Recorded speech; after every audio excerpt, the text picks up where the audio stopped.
Les intervenants de Jeune J'écoute reçoivent de nombreuses questions liées à la santé mentale. En fait, en 2009, la santé mentale était la principale raison pour laquelle les jeunes ont communiqué avec Jeune J'écoute. Jeune J'écoute a voulu savoir si les jeunes sont capables de différencier les émotions et les comportements dits normaux des signes de problèmes sérieux. Bien que la majorité des répondants au sondage sur la sensibilisation à l'égard de la santé mentale de Jeune J'écoute ont bien réussi à répondre aux questions des connaissances générales en matière de santé mentale, la moitié des répondants n'envisageraient pas de demander de l'aide s'ils faisaient face à des émotions intenses. Certaines des explications fournies pour justifier leur refus de chercher de l'aide comprenaient la préférence d'obtenir secret leurs problèmes, la peur d'être jugé et la peur d'être considéré comme fou. Voici certaines des réponses fournies.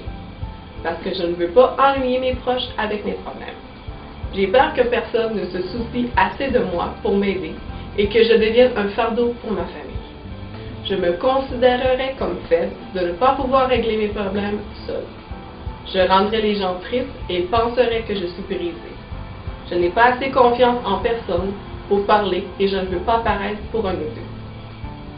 En fin de compte, ces jeunes semblent posséder de vastes connaissances factuelles en matière de santé mentale, mais leur savoir ne suffit pas pour les convaincre de chercher de l'aide. Les stigmates sociaux et les craintes demeurent des obstacles importants. Jeune J'écoute sait également que de nombreux jeunes croient qu'il existe peu de ressources vers lesquelles ils peuvent se tourner pour poser des questions sur la santé mentale de façon sûre. C'est pourquoi bon nombre de jeunes communiquent avec Jeune J'écoute.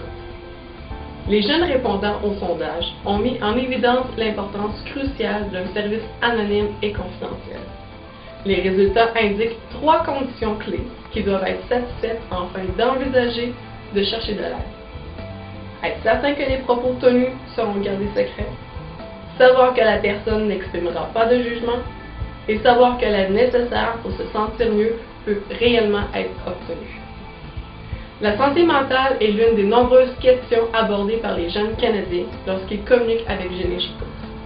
En fait, nos intervenants ont déterminé plus de 50 thèmes qui les préoccupent aujourd'hui.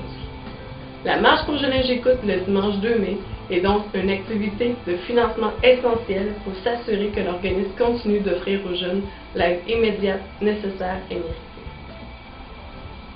Les intervenants professionnels de Jeune J'écoute travaillent avec les jeunes qui téléphonent à l'organisme et qui utilisent ces services en ligne afin de les aider à perfectionner les compétences nécessaires pour faire face à leurs émotions et à élaborer un plan d'action. Communiquer avec Jeune J'écoute est un premier pas important pour de nombreux jeunes, mais il ne s'agit que d'une première étape. Dans le cas de jeunes qui doivent réellement gérer un problème de santé mentale, le soutien et les conseils offerts par les intervenants ne remplacent pas les soins professionnels continus.